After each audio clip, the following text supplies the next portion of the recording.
Welcome. I just want to reinforce you are in the Readiness to Realization, developing a holistic approach to measurement.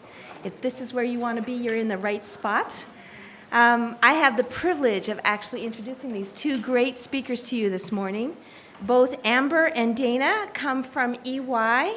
Amber has actually been a consultant in the People Advisory Service practice of Ernst & Young, and she has an extensive experience in learning leadership, development, change management, and organizational development across the span of public, private, and nonprofit sectors, both in the U.S. and internationally. This girl has done it all.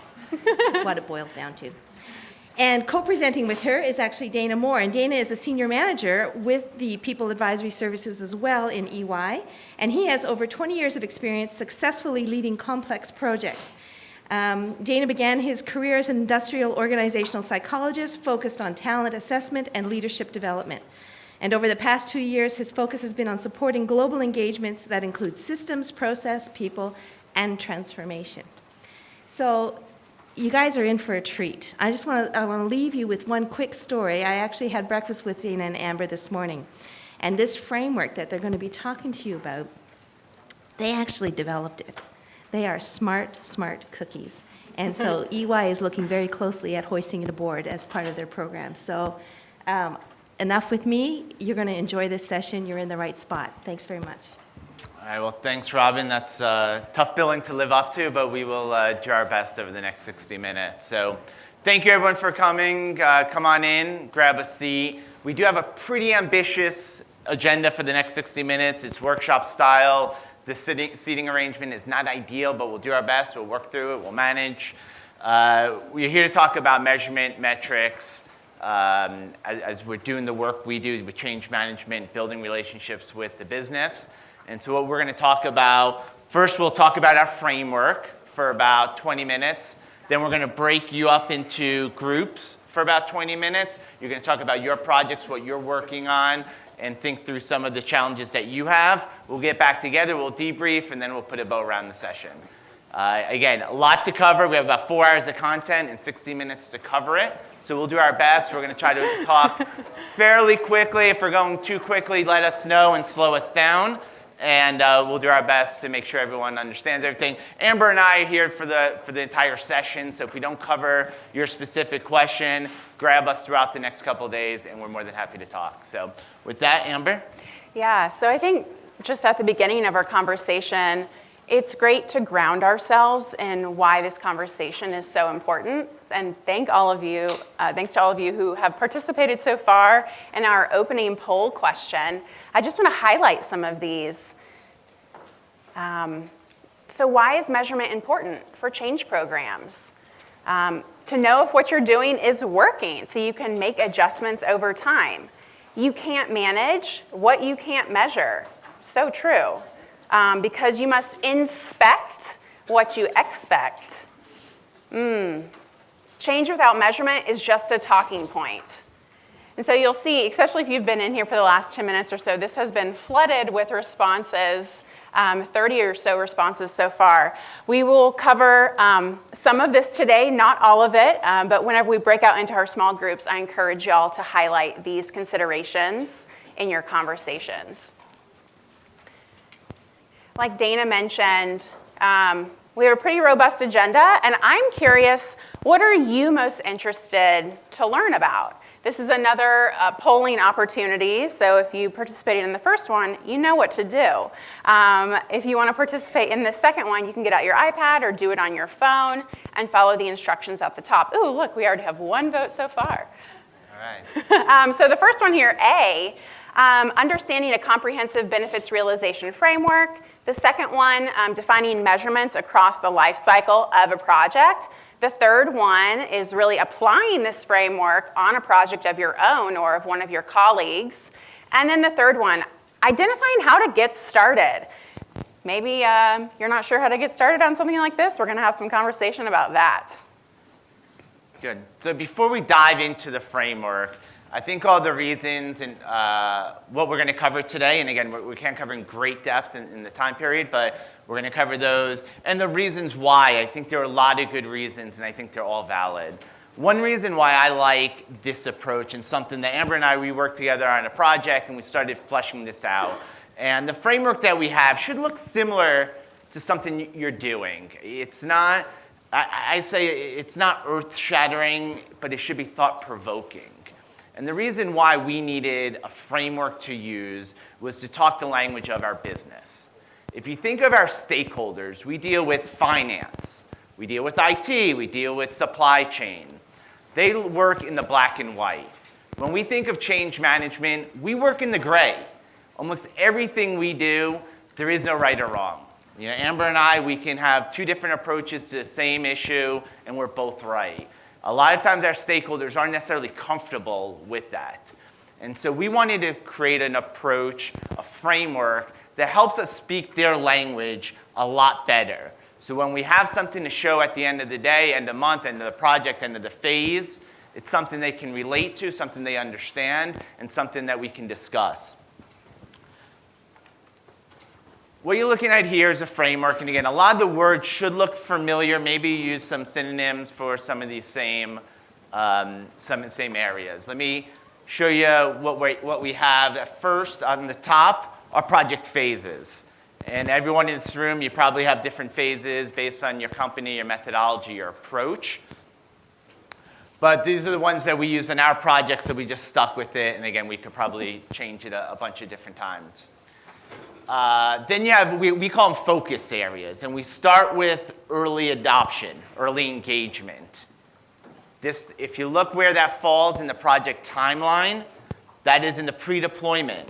So these are going to be the things that you look at just as you're signing the statement of work, just as you're getting a project sponsor.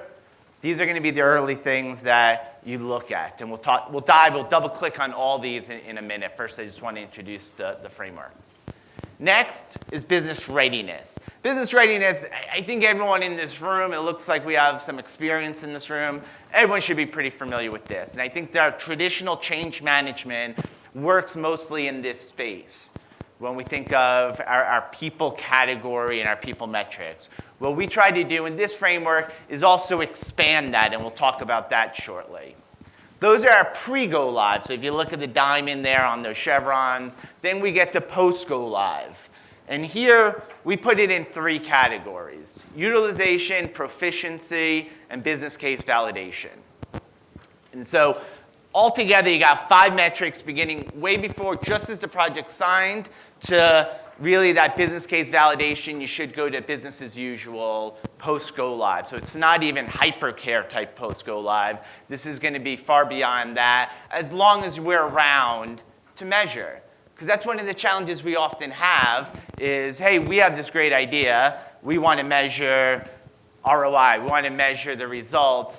But a lot of us aren't around. Whether you're internally doing change management, you get pushed onto another project, or if you're consultants like Amber and I, you often roll on to the next project. But at least this framework could be in place for those who are left around and maybe build enough of a business case to keep it in place. So Amber, why don't we talk about the first one? Yeah, and I think just one more point before we go on to the next slide. It is important to be grounded in that this is a framework, so this is not a 100% accurate way of thinking of things. So you'll be able to adapt this to your specific project. One consideration that we often get asked is, oh, how does this work on an agile project? Because that's not so linear. My point of view is that it is a building process, and you'll be measuring things maybe in a more complex way, because you'll have different things that are in the post-go live phases. You'll have things that are in the pre-go live, and the benefits are additive over time. And those are constructs and correlations that you could measure and could track. And to give an example, the project Amber and I built this on, it was a phase go live. So we have some plants going live, or some offices in go live, and they're at business readiness. Others we're just identifying, so we're doing the early engagement, while others went live 2 years ago. And so we're at all different phases. And one of the goals as we start looking more at this is getting some real metrics in place to look at those correlations. So when we say this region went live and this is what they were doing in early adoption, these were their metrics, this is where they were at business readiness, and this is how they performed post-go live. Now we have a better business case for the early adoption to say, who do you want to be? Do you want to be this region or do you want to be this region? These were their metrics and these were their metrics. So all of a sudden now we have a business case for why this is important and why these metrics are important. Yeah.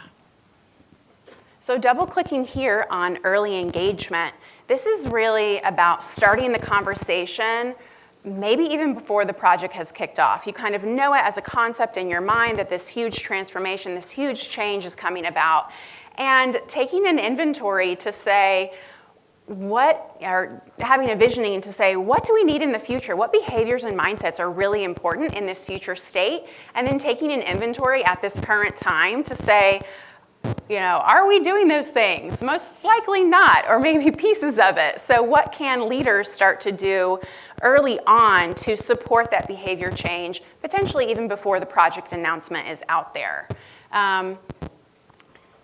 I do want to orient you to this handout here because this provides some guiding questions for how to brainstorm these aspects and some sample metrics and measurements. So on this slide, we have two columns here. Measurements, that's really the category. And you might have several very specific metrics in each measurement category. So on here, an example could be, measurement could be leadership, and the metric is the % of the leadership that attended the kickoff meeting. That is something that you might want to track, especially on complex projects where you can start to see correlations over time. Communication could be the % of people that are aware of these certain behaviors or are doing these certain behaviors at the time. Robin, were there additional handouts? Just somewhere? Oh, actually, I had them here. somewhere. Okay, over there. Yep. I think probably against the wall there. Now, I thought I printed enough, but I might not have. Yeah. So. But really, this is setting the foundation early on.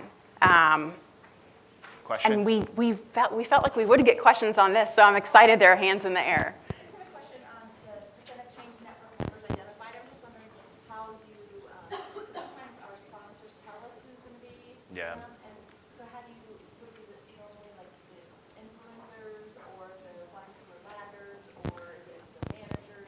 Yeah, for the change, the questions about change network, how do we select it? Because we do have a metric about % identified. And I would say it differs. I think everyone here would say, we always present a checklist of, this is your perfect change agent, right? This is what we go with. And probably 90% of the time they come back with say, thank you, here's who you get. It's the reality. So, and this is one of the challenges we have. Our job is about managing stakeholders. This is no different when we talk about metrics, is knowing where to compromise and knowing where to push back. And so whether it's identifying change network members or identifying these metrics, and we'll talk a little bit more about that later in terms of challenges, but the metrics we identify, someone put on the why list when we kicked off, if you don't measure it, you don't move the needle, right? It's a pretty common theme to metrics. Now, what that means is they're going to be held accountable for these metrics. And some leaders won't like that. It is a very real challenge. And so when we identify these metrics, you will figure out where you need to compromise and where you say that you're not getting the right data if you compromise too much. Well, and just to go off of that, you never know. That could be a metric to consider who's the type of person who's filling these change agent roles and how impactful are they, right? I saw, Okay. You got one. Oh, wonderful. I'm gonna keep going. Okay, I'm gonna move on to, I'll get to your question after, and then we'll do. But let's talk about business readiness. Again, this is probably we call them focus areas that most people have been playing in the space that you focus on. And when we think of measuring change management, and that's fine. I'm a big survey guy. You might have heard in the beginning, I'm an IO psychologist, so I love surveys. I survey as much as I'm allowed to get away with. But there's other metrics also. I think of business readiness, and I'll use the guideline of 6 months prior to go live. Now, your project may be 6 weeks, maybe a year. A year seems to be much on any project, but it could be a lot less. But it's going to be when things start to get real. Early engagement, we're forming, we're storming, things are starting, we're identifying people. Now we got a team in place, we're moving, we're going to measure our people. And so here we talk about how many completed training, and we can have survey results on awareness or knowledge, a ton of people metrics. But what we're also trying to do is expand those categories, or we call them measurements. And if you look at that first one, support. What is the support structure in place post-go live? You need to identify that pre-go live, because once you go live, you can start saying where people are going to go for questions. So we look at the support structure, whether it's a technical implementation, org design change, branding, culture, whatever that change is, you need that support structure, that post-go live hypercare type structure in place during business readiness. Another category that we put here is process. Most of our transformations are going to include some process change. Again, org design, system implementation, whatever it is. People are going to do things different. Are those to be, those future state processes, defined? Are they signed off? If not, you're probably not ready. Do users have access, or have we mapped all the users? Have we identified all the users? Again, I'll just keep using system change and org design, which I think will probably cover a lot of our transformations. Do we have all the users? Do we have everyone in the department? Have we identified who they are and where they may go? Or have we mapped them to the system in the future state? So these are just a few. Again, your handout has a lot more. But business readiness needs to be broader than just our people metrics through a survey. Mm-hmm. And then going on to our next category, utilization. I like to talk about utilization and proficiency kind of at the same time, because they're related and yet not. So utilization is really the way the stakeholders are using the new system or using the new processes, how many of them are using it. Whereas proficiency is how well are they doing it. So they could be logging into the system and you can be tracking number of logins, but are they doing what they're supposed to be doing in that case? So it's proficiency. Yeah. Okay. Yeah, and oftentimes for utilization, you might have some baseline data that you can capture if the future and current state are somewhat similar. Yeah, and then we recommend with the proficiency to really get a vivid picture of what it looks like for someone to be sort of a super user or a really fantastic user of this new way of working, and then what's the baseline? What would you be okay with? And to have some vivid metrics around the proficiency. And I see a hand back there, yes? Do you use technology at all to capture that data or maintain that data? Because obviously that's a high volume of content to cover an individual survey or otherwise. Yes, we do. I'd say as much as you can, Yeah. ideally, because what we'll talk about later, and we can start talking about it now, if there's too manual these processes and these data capture, you're not going to capture it. There's only so many resources. How big are your teams? How many people can you allocate towards this? Probably not much. So the more that's tracked automatically, especially when you talk about system metrics, whether it's SharePoint hits, whether it's calls, so particularly on the proficiency side, a lot of those are going to be captured. If it's a system implementation, it'll be your help desk. And if you talk with your help desk and your support structures in your organizations, they probably have reports 18 pages long, because I know I've seen it from most of my clients. They're going to capture a lot of those. And the challenge that we have is identifying what are those key metrics, because they're capturing 200 metrics. What are the 2 or 3 that we want to roll up to leadership? But yes, ideally they are. It's not manual. Again, now I'm talking about system implementations, the manual, or different types of culture transformation that may look different with what the metric looks like. Yeah, and that could be observational data. It depends how you want to set up your measurement framework. It might be, hey, we want to do this sample size and do some observations of what's really going on. And that would be a manual. Any other questions right now? Yes. I wanted to feel free to save it for later. Okay. I work for a high-tech company, a lot of engineers, and so the metrics they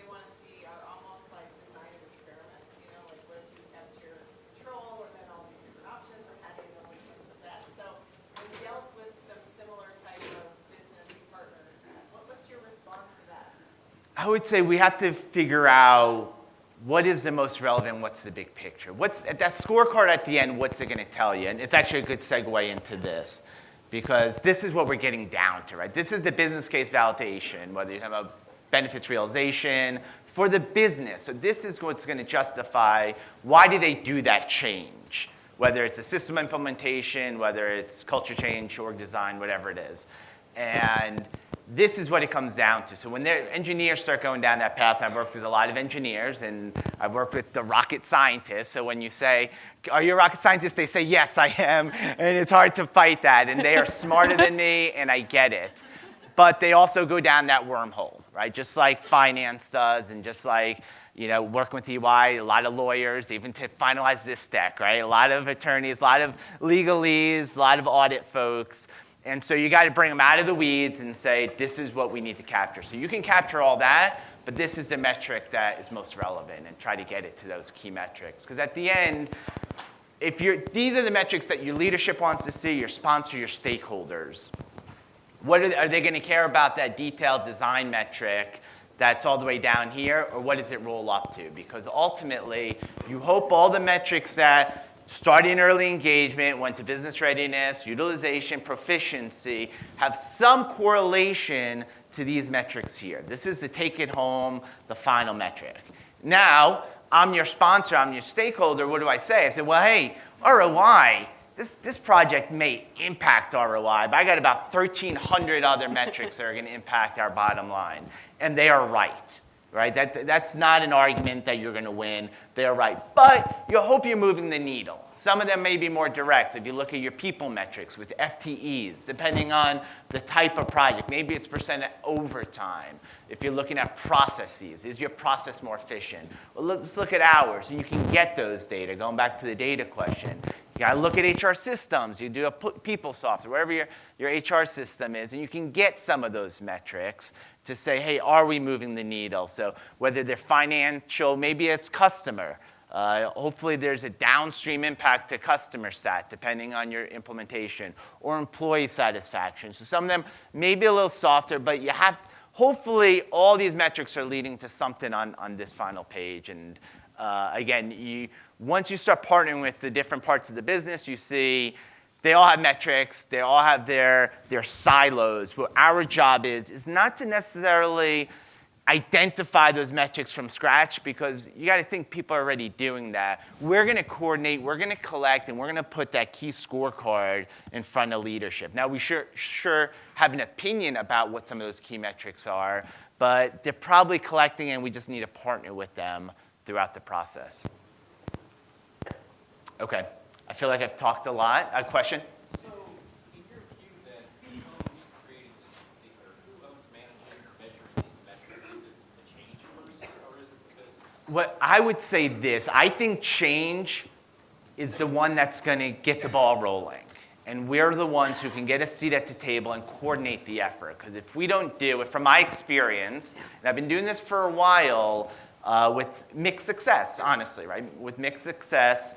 That if we don't do it, it's not going to happen. Every group is going to, the IT guy is going to come, and he's going to look at his metrics and the finance and so forth. If we don't lead this effort, it doesn't happen. And we've been leading this effort now for a few years and a few different engagements, and we get attention. Because once you throw your pretty scorecard up with your key metrics, people look at it. They say, wow, how do we get this, and what are we looking at? And all of a sudden, then you start building that business case for, this is important. But then the challenge will become, who's going to maintain it long term? And we'll talk about that before we wrap up. Yes?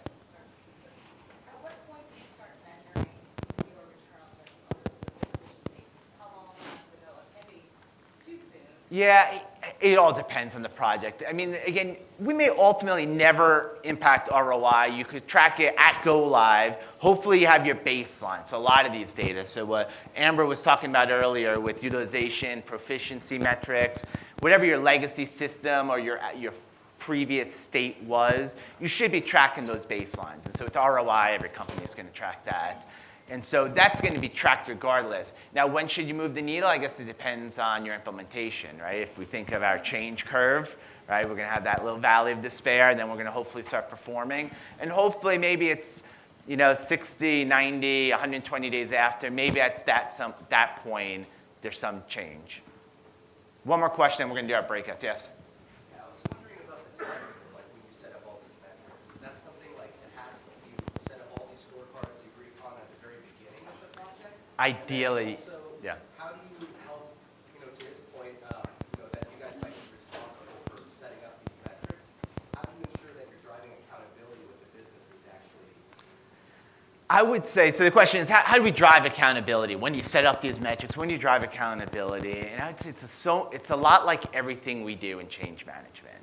It's going to be your relationships with your key stakeholders, right? Whether it's your steering committee, your leadership board, your work stream leads, whoever that is, you need to build that relationship to get them to buy in. Let them see the vision. So when you start looking at those metrics early on with the early engagement, yeah, I think it's something you're going to drive. They probably haven't thought about it. They're just thinking, I need to do X, Y, and Z to get to the finish line or the next stage. And you're going to have to be the one that steps back and you say, hey, let's really think, what are we trying to do here and how can we track success? So it's going to be working with the stakeholders, your key leadership, to get their buy-in to do that. And it really does need to start early. Now, going back to early adoption for a second, the early engagement, that's something that we developed over time. In fact, Amber really developed this because I've done a lot of those 3 and maybe a little bit of the 4th one for years now. But the early engagement, we decided, it's so big. We're doing a major transformation, and we knew there were key things that could be done long before they're really moving and grooving. There are things that a business needs to do from a data standpoint, like can they start cleaning up their data? Can they start having the right messaging? Are people on board? Are they even participating now? Because this is a huge transformation. So, it was really Amber who started thinking, let's start tracking this and get more methodical about it. So it started early, and then we started fleshing out some of the other ones. Okay, I'm going to pause on the questions, because I do want you guys to do some talking. What do we have here? Yeah, so like we said, this is a framework, and in order to really understand it and make it your own and go back and implement it in your organizations potentially, we want you all to have conversations about measurement and metrics. I'm sure there are at least 25 to 30% of y'all in the room who have a burning change project that you might want to apply some metrics to, and you might want to get insights from your colleagues in the room. So our idea right now for this workshop is for you to gather with 3, 4, up to 5 people who are around you, choose one of your change projects, and everybody brainstorm. What are some metrics that we could put in these different focus areas? And then we're going to hear from the room, and we're going to build a library of metrics that we can then send out to you that's even more in-depth than this, which will be really fun. And because of the setup, 5 people, it might be tough. You can't move these chairs. So if you just have to talk to the person next to you, that's fine too. We're flexible, and I know we don't have too much time to move around and such. Yeah, so I would say, because we do want to make sure we cover all these focus areas. So this side of the room, if you all could start with the early engagement and business readiness, and then this side of the room, if you could start with the utilization proficiency and business case validation. We're going to give you about 15 minutes to work on this, so really great time for some conversations. And if you don't know where to start, I would suggest starting with these guiding questions at the bottom of your handout. Figure out what it is you want to measure, and then brainstorm what is the exact metric or few that you can use to measure that. Any questions about this breakout? Okay. We'll give you some time. Okay, let's bring it back together.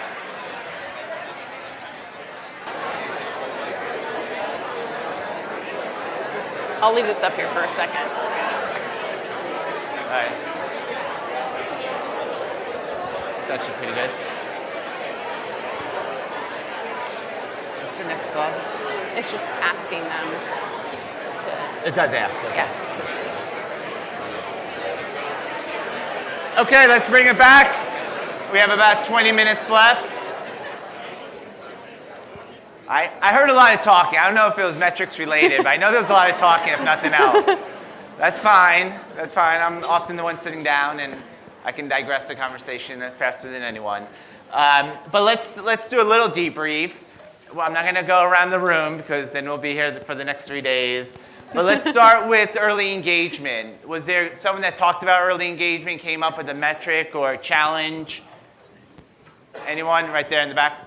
So the kind of category we're thinking of is overall competency of some of the leaders are the ones that actually help some of those changes. So, could a couple of metrics might be looking in the past, but have they been a part of any change initiatives or led any change projects before? I think that's a really good area. So what he said was the competency of the leadership, and really if you broaden that, you can just think of the skills. So whether you're talking about, I was part of an HR transformation last year at a university, and that's what we started doing. The early engagement was starting to do some skills assessments and looking across that 300 people work in HR. And we had to start looking at what were the skill sets as we started thinking about the future state of HR. And that's exactly what we were starting to do. So skill sets in general, whether it's at the leadership stakeholder, the impacted stakeholder group, I think that's a great one.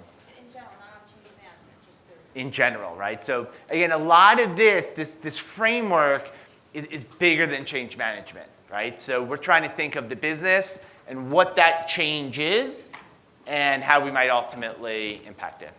Can I add something? Yes, of course. So in the pre-go live, I mean, we took a liberty and talked about pre-go live, but we didn't get to post-go live. But you're supposed to do post-go live. But What? we were in the middle. All right, you're right. That's fine, that's fine. Post, which, I mean, we Good. went towards left side. I'm kidding. So one of the things that we talked about collectively was like the impact assessment.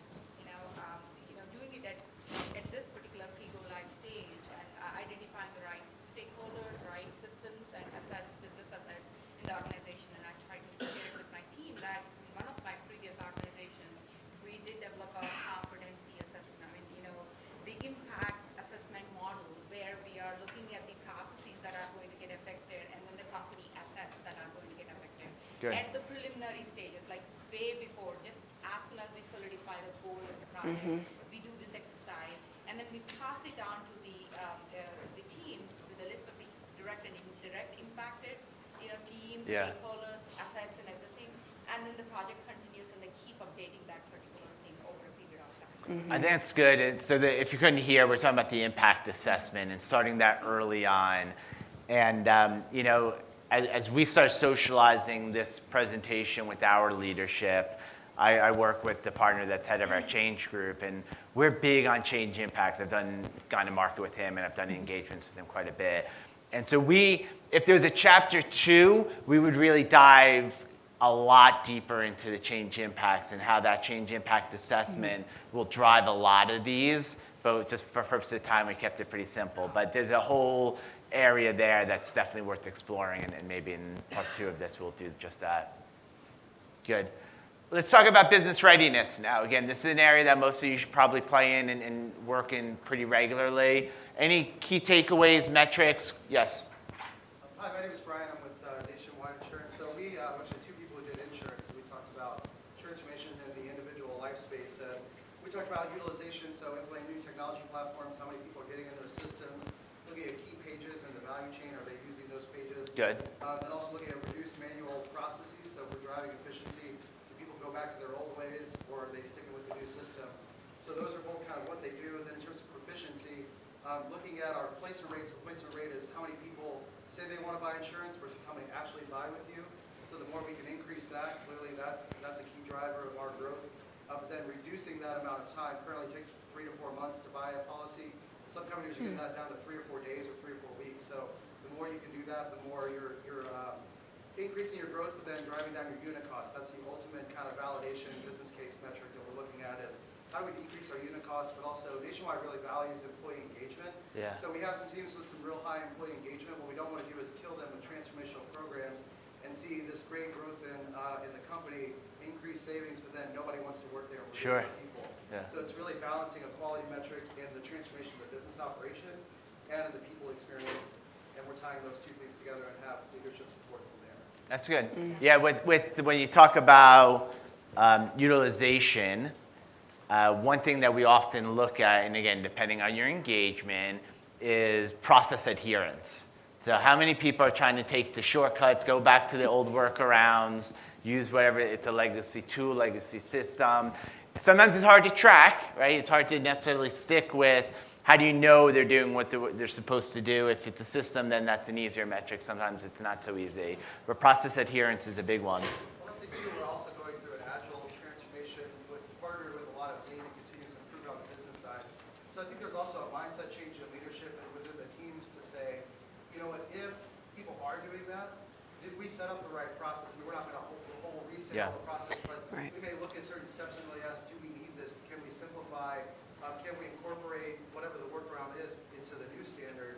So trying to keep that open-mindedness as well. You talked about the trade-offs yeah. of leaders is what fight do you want to fight? Or are they actually doing the thing that we should all be Yeah, right. doing, and then supporting that and getting If you're able to adapt and actually listen to that feedback and say, hey, maybe they're onto something, that's great. Sometimes you get some people that are a little stubborn, but I've never run into stubborn people. I know. It's rare. It's rare. It's the industries I work in, not insurance, obviously. Yes. So this is more of a question because one of the concerns that I have with some of these measurements is that we're counting the widgets, counting how many leaders attend the workshop, how Yeah. many channels, but effectiveness. That's Yeah. where I struggle. How do I measure effectiveness? And right, no, it's a valid question. Right? And so with these metrics, you're going to have a little yin and a yang. Right? And so when we look at proficiency, a lot of those are service calls to service desk because it says how well am I doing things. It may just be surveys. At the end of the day, for how much or how well someone's doing something, it could be, again, if you're looking in the business readiness category, you could look at how many went to training, and then you can look at assessment scores. Now, that's always challenging. Are you doing assessments? Maybe you do it, but don't track it, or you don't say you don't get to use system X, just to ensure proficiency. Are they actually learning what we're saying? We just did a survey, the second pre-go live survey on my project now, and that's exactly, we've been doing change network meetings for 10 months, and we did, the first one was about awareness, and now the second survey, we've had some new concepts we're introducing. Are you familiar with these concepts?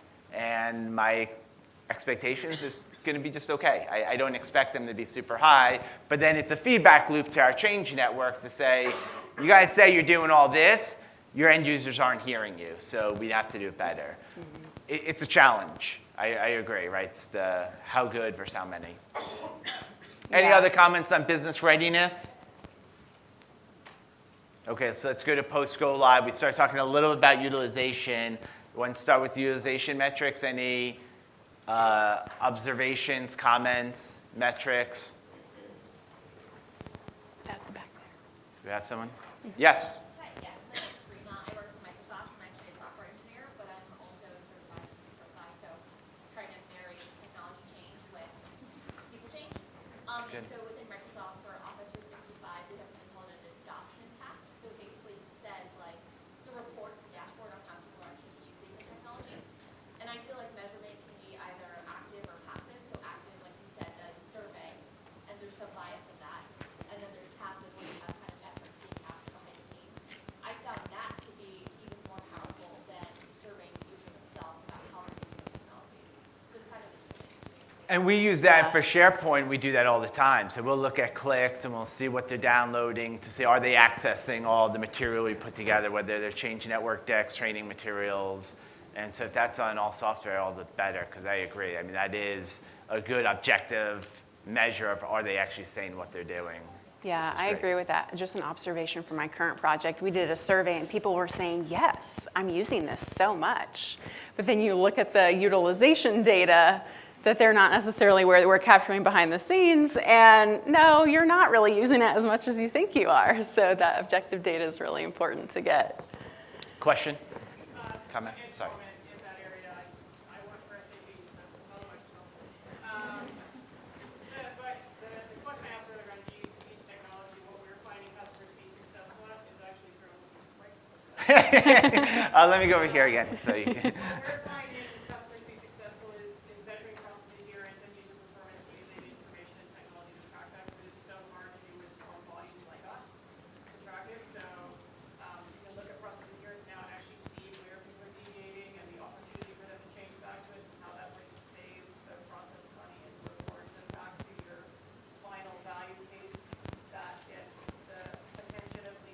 Yeah. on the user reports, but most of the year is going to hit the bottom line. And I know with SAP implementations, we've used NOAA in the past, which is a great tool to, again, get those metrics without a survey. It's Solonis. So those are the two things that Okay. I'm familiar with that. That's the other one as well. Yeah. Allow a lot more granularity and fact versus fiction. And so the conversation that I've had that many of you may want to have is look at what tools do exist. And so these are conversations, I know we had it with a IT director to say, can we get funding for, sometimes there's additional funding for these third-party tools or add-on tools for whatever software you're doing. Yes? I had a few questions, but one is, I wanted to find out, what did you do when you found out your survey results showed, yes, we're all using it, but then you looked at something else and it showed they're not using it? Yeah, in this particular instance, we showed that to the leadership, and then we created a plan around that to address the gap. And so what was the difference from? Well, I was wondering too, what do you use that works when you collect information? Because sometimes people open a survey and they just answer to get it down. Right. And then you get inaccurate results. So what do you find, what type of method do you find where you use it, and because people do have survey fatigue. Yeah. They do their job and not to take all these surveys. So Yeah, so I mean, so what do you do whenever people just are going through the survey? Maybe the survey results are not accurate, they're just flipping through. I know my background, I love research, so I'm able to look at the data and see, okay, is someone just a speeder? Are they just going down the line and picking 4, 4, 4, 4, 4 out of 5 every time? Delete that response. So there are certain techniques that you can use in survey analysis that will help weed out the muddy data. I'll say two things I've done. One is I always keep my surveys short, 10 questions, almost no matter what the topic. I know most stakeholders, if they see more than 10, they're deleting. So I keep it short under any circumstance. And the second one is I'll do a random sample. So the survey I was talking about now is the second one. We do have the luxury of having a large stakeholder base. So rather than surveying all of them, we're taking a random sample each time, so different groups are getting the surveys as thing. And then ensuring, then you have to know your audience as well to know what that response rate is going to be. So our response rate is going to be very low, and so we just have to get leadership to keep pushing out the reminders. doing it on their phone, they log in, or when they come to work, they log on the computer, and pop that, or is it Our stakeholders have laptops, probably work a lot, and they could probably do either. So we'll use an internal tool to the client or SurveyMonkey. So, but I'm sure they're better. I'm sure there's 1,000 tools out there that are even more handy. Then we had one comment here. I have a question. Yes. I mean, when we have a process that is heavily involved with lots of manual steps and several users, right? Like if you look at the swim lane, then you have several users in the departments and lots of heavy manual steps. How do you actually measure the process adherence there? Like, how do we even go about it? Is it like an observation that we do, need to pick up a random sample, the way we do before to see the process? Do we have to It could be. So the question was, if you have a really manual process, how do you look at that to see if they're adhering to that manual process? And the suggestion was maybe it is through observation, like a random sampling of observation. Of course, that would take a human to do that, or some more resources to do it that way. What are your thoughts as well, Dave? Yeah, I was going to give you the consultant answer and say it depends because it's hard to really say. There's a lot of processes and it is hard to say. Obviously, observation is one good technique, but hopefully you could find some way to look at it a little bit more methodically, and so it's not necessarily someone sitting and watching. So we'd probably have to have a follow-up to really think what the process is and see if there's a better way to do it. But sometimes there's not. And so that's actually a good, I'm going to just move to the next one, then we'll see if we have time for questions. But this talks about next steps, and it talks about some challenges. I'll kick it off. And this is one that we've talked about already. And this is aligning with leadership. This is number one on the things to do list. Because if your leadership is not bought in to your process, what you want to do, your metrics, you're not going to go anywhere. And you're going to likely have to compromise along the way, but you got to make sure they understand the high-level metrics and are on the same page. We'll support you as you start fleshing this out. Yeah, and then also, as well as collaborating with leadership, you need to be talking with the other departments and other locations that are involved in this change. You will find that every group probably has a different priority for what is most important to track, and they would have different access to data, potentially baseline metrics that you could use in building this picture. And this one, next one, we talked about already, the key metrics. As you start diving into all these different focus areas and the categories within each, you're going to have a list of hundreds. You know, those of you who work with supply chain folks, or you go to a plan, their list of metrics is huge. You deal with finance, they're dealing with reports every day that have hundreds of metrics. HR, IT, of course, support. Our job is to identify what are the real key metrics that are going to tell the best story. And they're going to be, in terms of correlation among those metrics. So again, talking about surveys. Sometimes you do a survey and you find 2 questions. Well, there's a nuance to question 3 and 4. Let me send it. You send it, you get the data back, and it's a 5-point Likert scale. One is that the mean is 4.52. The other one is 4.51. At the end of the day, you're getting the same data from those 2 survey questions, and it's no different with metrics. If you're getting the same data from those metrics, you probably don't need to do both. So you need to identify those key metrics. Yeah, and then it's also determining realistically how are you going to capture all of this, and you might need some technology or tools to help you do so. And if you recognize that up front in the planning process, you might be able to get support or funding for that if you need the technology or potentially additional resources, individuals. And so you got the data, you partnered, you find out your key metrics, and you're starting to measure. You have this scorecard. From my experience and ours, you're going to switch out probably 50%, maybe 25% of those metrics within 2 months. Just because, not because you don't want to, but they're not telling you the right data. I mean, this is when we become behavioral scientists, and you have to look at the data to say, what is this saying? What's the story here? Does it make sense? Now, you're not going to just edit because it doesn't fit your narrative, but you want to make sure you're really able to distinguish. Because a lot of times, even with metrics, we have a business readiness scorecard right now for a project, and the anchors that we're using, they are subjective. We identified 5 anchors. They're hard metrics, but to say it's a 3 or 4, there's some leeway there. And after a couple months, we said, this doesn't work, we don't need it. Or this is more of a yes or no than a 5-point scale, we don't need it. So it's going to take a couple months to get it right. Yeah, and then after you get that initial effort going, you do have to have a plan, of course, going into the future, past when the project goes live and the months, who knows, maybe even years afterwards, of how you're going to manage all this data coming in and tell the story.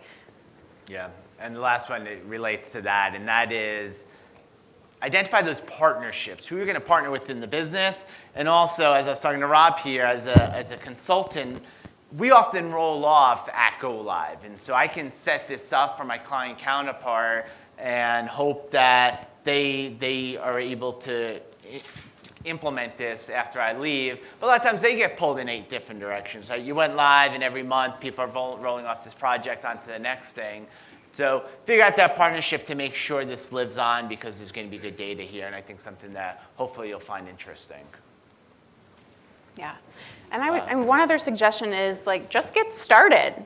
I was talking with someone just before this class, and they were saying, most of our data just doesn't look good. It's not reliable. My suggestion is figure out what data is reliable and does look good, and take a baby step into the water and figure out and learn how to work within this. And to that point, something we didn't put, but it's an important one, is you got to feel confident about those data. Because I present these data scorecards every week with leadership, and I know I'm going to get challenged. So I need to go in there with my data being accurate. If I can't back it up and say, this is where I got it from, and I feel confident, I'm not going to open my mouth and stand and support that. So that's a really good, how's the data fidelity? How do you feel about it? Are you able to speak to it? Because if you can, you're going to get crushed by leadership if it says something they don't want to hear. So I think we're out of time.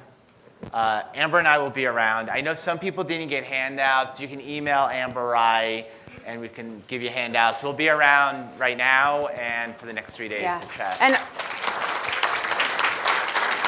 also, you know, just a quick plug, if you all want to send me or Dana Oh, sorry. the sample metrics that you came up with in your group, we can compile all of them and then resend them out, put them on the ACMP app or website so you can have a fuller library of sample metrics. So if you want to do that, please do it by the end of the conference. And the handouts should be on there. Hey, how are you? Oh, good. I'm glad you like it.